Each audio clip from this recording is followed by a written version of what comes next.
আসসালামু আলাইকুম। আশা করি আপনারা সকলেই ভালো আছেন। শিরোনামে দেখতে পেয়েছেন যে নতুন করে দুটি জাহাজ কেনার সিদ্ধান্ত চূড়ান্ত। বিএসসি যে দুটি নতুন জাহাজ কেনার সিদ্ধান্ত চূড়ান্ত করেছে সে বিষয়ে বিস্তারিত আপনার সাথে আলোচনা করব। বিএসসি যে বাংলাদেশ শিপিং কর্পোরেশন যে ঘুরে দাঁড়াবে এবং তাদের ইপিএস কত ছিল সেটা নিয়েও আমি বিস্তারিত আলোচনা করব। এবং আরেকটি বিষয় খুব গুরুত্বপূর্ণ, যেটা নতুন একটি সংস্কার কমিশনে নতুন একটি প্রস্তাবনা দেওয়া হয়েছে যে আইপিওতে সাধারণ বিনিয়োগকারীদের জন্য আগে ছিল 50%, সেটা 10% বৃদ্ধি করে সেটাকে 60% করা হয়েছে সাধারণ বিনিয়োগকারী কোঠা। সো এটা নিয়েও আমি আপনার সাথে বিস্তারিত আলোচনা করব এবং এর প্রভাব এবং কতটুকু সাধারণ বিনিয়োগকারী উপকৃত হবেন আমি আশা করছি মনোযোগ সহকারে শুনবেন এবং শেয়ার দিয়ে সকলকে সংযুক্ত হওয়ার জন্য আপনারা আহ্বান করবেন। চলে আসি মূল আলোচনায়। বাংলাদেশ শিপিং কর্পোরেশন, আজকে আমি বেশ কয়েকটি টিভি চ্যানেলে আমি দেখেছি যে বক্তব্য এসেছে বাংলাদেশ শিপিং কর্পোরেশন দুটি নতুন সিদ্ধান্ত নিয়েছে।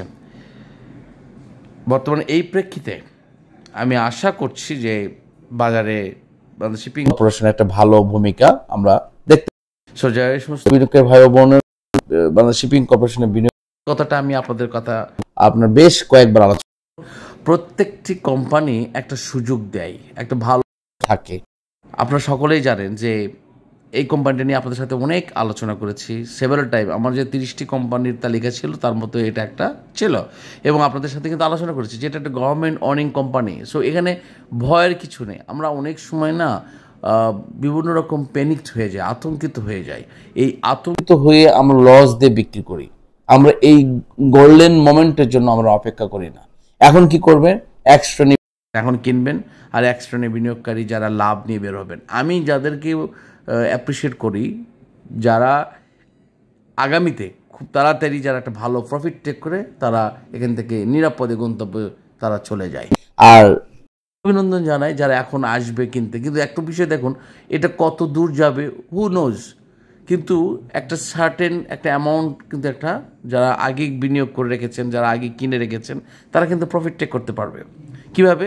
তারা যখন দামটা বেড়ে যাবে, 5 টাকা 10 টাকা বেড়ে যাবে বা 20 টাকা যদি বেড়ে যায়, তারা সেটা বিক্রি করে চলে যাবে। আমি যদি কিনি বা যারা কিনবেন, এটা পর যদি আবার দামটা পতন হওয়া শুরু করে যে কোনো একটা নিউজ দিয়ে, যে কোনো একটা কারণে যদি নিউজ দেওয়ার কারণে যদি দামটা পড়ে যায়, তখন কি হবে? আপনি আবার আটকে গেলেন। দোষ দিবেন কাকে? আপনি এই দোষ দিবেন এই যে এই মিডিয়া যেখানে তথ্য পেয়েছেন, দোষ দিবেন কাকে? যে আপনাদেরকে কিনে ধরিয়ে দেওয়া হয়েছে। ভাই, আপনারা তো এখানে ধরিয়ে দেওয়ার কিছু নেই। This is the strategy of this market. আপনি একটা মোমেন্টের জন্য আপনাকে ধীরে ধীরে, যখন বাজারে ভালো কিছু তথ্য আসবে, ভালো কিছু সোর্স আসবে, ভালো কোনো মেসেজ আসবে, আপনি সেটা দাম যখন বৃদ্ধি পাবে আপনি সেটা বিক্রি করে প্রফিট টেক করবেন। এই তো এই বাজারের ক্যারেক্টার। আপনাকে ধরিয়ে দেওয়ার কিছু নেই। আপনি নিজেই ধরা খেয়েছেন। আপনি নিজেই হেঁটে হেঁটে হেঁটে হেঁটে সেই জায়গায় চলে গেছেন। দোষ দিচ্ছি আমরা অন্যদেরকে। আসলে অন্যদেরকে দোষ দিয়ে শুধুমাত্র মুখরোচক কিছু কথা বলা যায়, গালিগালাজ করা যায়, বা দিন শেষে কিন্তু আপনি কিন্তু ক্ষতিগ্রস্ত হই। সো আমার সাথে যারা সংযুক্ত আছে, বিশেষ করে এই চ্যানেলে যারা সংযুক্ত রয়েছেন, আমি অনুরোধ করব আপনাদেরকে, দেখুন আপনারা ততদিন পর্যন্ত আপনার যে পোর্টফোলিওতে শেয়ার আছে সেটা হোল্ড করুন একটা ভালো মোমেন্টের অপেক্ষার জন্য। যার কারণে আমি বারবার বলি, যখন পতন শুরু হয় বা পতনের বাজারে সবচেয়ে উৎকৃষ্ট সময় হচ্ছে তখন কালেকশন করার জন্য এবং একটা সার্টেন মোমেন্ট আপনাকে অপেক্ষা করতে হয়। বা যারা নিয়মিতভাবে ট্রেড করেন বা নিয়মিতভাবে একবার দুইবার নিটিং করে আবার বিক্রি করেন, আবার কিনেন, আবার বিক্রি করেন, এটা কিন্তু আলাদা বিষয়। দে আর ভেরি এক্সপার্ট। আমি যে সমস্ত ভাইয়েরা বা বোনেরাও অনেক বেশি এক্সপার্ট, যারা বিনিয়োগ বাজারকে বিভিন্নভাবে তারা প্র্যাকটিস করেন বা তারা লেনদেন করেন, আমি কিন্তু তাদের মন্তব্যের বিরোধিতা করি না। Because they knows how to save the money, how to earn money, how to take the right decision on the right time. They knows all. তারা সঠিক সময় সঠিক সিদ্ধান্ত নিতে জানে। কিন্তু আমি যে ভিডিওর মাধ্যমে আমি যে সতর্কতামূলক পাশাপাশি পরামর্শমূলক কাজ করে থাকি, দোজ আর নিউ ইনভেস্টর বা যারা নতুন বিনিয়োগ করতে এসেছেন কিংবা যারা ক্ষুদ্র বিনিয়োগ করে আছেন, কিভাবে তারা বিনিয়োগ করলে বাজার থেকে প্রফিট টেক করতে পারবেন, আমি শুধু তাদের জন্য কথা বলি। তো বিএসসি মানে বাংলাদেশ শিপিং কর্পোরেশন এই কোম্পানিটি নিয়ে উদাহরণ দিয়ে আপনাদেরকে কথা বললাম। এটা একটা উদাহরণ হিসাবে নিয়ে এসেছি, কারণ এই গোল্ডেন মোমেন্টটা যখন আসে যে কোম্পানিগুলোর জন্য, তখন কিন্তু আপনারা যারা এখন আটকে রয়েছেন বা এই সময় যারা ধীরে ধীরে সংগ্রহ করছেন বা হারভেস্ট করছেন বা কালেকশন করছেন, তারা একটা ভালো প্রফিট করতে পারবেন। সুতরাং সেই মোমেন্টের জন্য অপেক্ষা করতে হবে, ধৈর্যশীল হতে হবে, এবং সবচেয়ে গুরুত্বপূর্ণ বিষয় যে আমি প্রফিট না নিয়ে বিক্রি করব না, এই সিদ্ধান্ত অবিচল থাকতে হবে। আমি অনুরোধ করছি বারবার এই চ্যানেলের মাধ্যমে যে দয়া করে, যেহেতু 33 লক্ষ বিনিয়োগকারী বাজারে সংযুক্ত আছেন, আমরা যদি 1 লক্ষ বিনিয়োগকারীকে সংযুক্ত করতে পারি, তাহলে আমরা ভালো কিছু প্রভাব বিস্তার করতে পারবো, ভালো কিছু করতে পারবো বিনিয়োগ বাজারে। সুতরাং আমি আহ্বান করছি সকলকে সাবস্ক্রাইব করে সংযুক্ত থাকার জন্য, এবং আপনার ফ্রেন্ডস যারা ইনভেস্টর পরিচিত আছেন তাদেরকে সকলকে এই চ্যানেলে সংযুক্ত হওয়ার জন্য আমি আপনাদের প্রতি অনুরোধ করছি। আপনারা আমাকে সহযোগিতা করুন, সকলে মিলে একটা সুন্দর পরিবার গড়ে তুলি। এখন চলে আসি যে নিয়ে যে 2টি জাহাজ কেনার সিদ্ধান্ত নিউজ হয়েছে, এটা অনেকেই আজকে জানতে পারবেন, কালকে মধ্যে এটা অনেক বড় নিউজ আকারে প্রকাশিত হবে, সকলে জানতে পারবেন, তখন সবাই হুমড়ি খেয়ে পড়বেন। আর এই সুযোগে যারা বিগত সময় যারা বাংলাদেশ শিপিং কর্পোরেশন কিনে দীর্ঘদিন ওয়েট করছেন, তারা প্রফিটটা করবেন। This is the reality.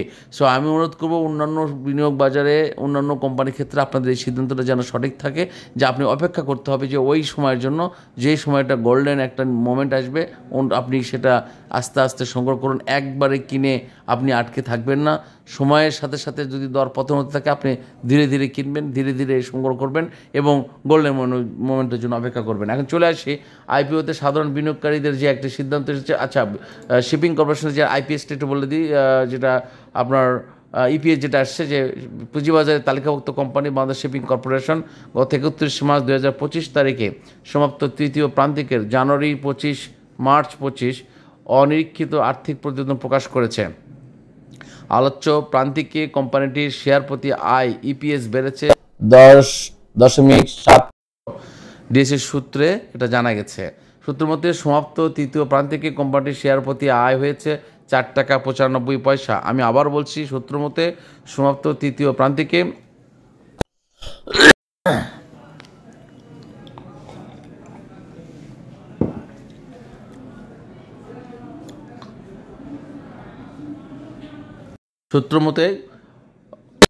প্রান্তিক কোম্পানির শেয়ার প্রতি আয় হয়েছে 4 টাকা 95 পয়সা। গত হিসাব বছরে একই সময়ে শেয়ার প্রতি আয় ছিল 4 টাকা 47 পয়সা। অন্যদিকে হিসাব বছর 3 প্রান্তিকে জুলাই 2025 প্রতি আয় হয়েছে 14 টাকা 38 পয়সা। গত হিসাব বছরে একই সময়ে শেয়ার প্রতি আয় ছিল 11 টাকা 5 পয়সা। সো আমি আপনাদেরকে আরেকটু তথ্য দিতে চাই যে গত 31 মার্চ 2025 তারিখে কোম্পানিটির শেয়ার প্রতি নিট সম্পদ মূল্য দাঁড়িয়েছে NAVPS 98 টাকা 49 পয়সা, এটা দাঁড়িয়ে NAVPS। সো আপনারা অবশ্যই বুঝতে পারছেন কোম্পানির একটা ভালো অবস্থান তৈরি হয়েছে, এবং যেহেতু নতুন 2টি জাহাজ কেনার সিদ্ধান্ত চূড়ান্ত হয়েছে, সুতরাং আপনারা এটাতে ভালো একটা রেজাল্ট পাবেন বলে আমি বিশ্বাস করি। এখন আলোচনার চলে যাই আপনার আইপিওতে যে সাধারণ বিনিয়োগকারীদের জন্য 60% করা হয়েছে। এখন থেকে নতুন কোনো কোম্পানি বাজারে আইপিওর মাধ্যমে আসবে, তখন সাধারণ বিনিয়োগকারীদের জন্য এটা 60% করা যায়। পুঁজিবাজার সংস্কার ট্রান্সপোর্টের চূড়ান্ত সংশোধন অনুযায়ী প্রাথমিক গণপ্রস্তাবের জন্য সাধারণ বিনিয়োগকারীদের শেয়ার বরাদ্দ পূর্বের 50% বাড়িয়ে 60% করা হয়েছে। এর ফলে সাধারণ বিনিয়োগকারীদের জন্য আইপিও শেয়ার বরাদ্দের হার বাড়ছে, যা বাজারে সাধারণ বিনিয়োগকারীদের অংশগ্রহণ ও আস্থা বৃদ্ধিতে। সো এটা আমরা একটা ভালো নিউজ আশা করছি। এখানে অনেকেই মন্তব্য দিয়েছেন, অনেকে ভালো ভালো মন্তব্য প্রকাশ করেছেন এই বিষয়ে, যে যত শিবলি সাহেবের সময় বা এক সময় ছিল ফখরুদ্দিন সাহেবের, খাইরুলের সময় না, বিএসসি সূত্র মতে বেশ কয়েকবার আইপিও কোটা সংশোধন করা হয়েছে। খাইরুল হোসেনের নেতৃত্বাধীন কমিশনের অধীনে বরাদ্দ ছিল আপনার সাধারণ বিনিয়োগকারীদের 30%, আর প্রাতিষ্ঠানিক বিনিয়োগকারীদের জন্য 70% নির্ধারণ করা হয়েছিল। এবং আপনারা জানেন যে পরবর্তীতে শিবলি রুবায়েত নেতৃত্বাধীন কমিশনের সময় বরাদ্দ উল্টে দেওয়া হয়, সাধারণ বিনিয়োগকারীদের জন্য 75% এবং প্রতিষ্ঠানের জন্য 25% করা হয়। এর ফলে মিডল্যান্ড ব্যাংকের মতো আইপিও গুলি পাবলিক ক্যাটাগরিতে আন্ডার সাবস্ক্রাইব হয়েছিল এবং আন্ডার রাইটার দ্বারা কভার করতে হয়েছিল, এবং একটা সময় এসে বিনিয়োগকারীদের জন্য করা হয়েছিল 50%। বর্তমানে টাস্কফোর্সের বিশেষ সংস্কারের মাধ্যমে তারা সেখানে আপনার সাধারণ বিনিয়োগকারীদের জন্য 50% থেকে বৃদ্ধি করে 60% করা হয়েছে।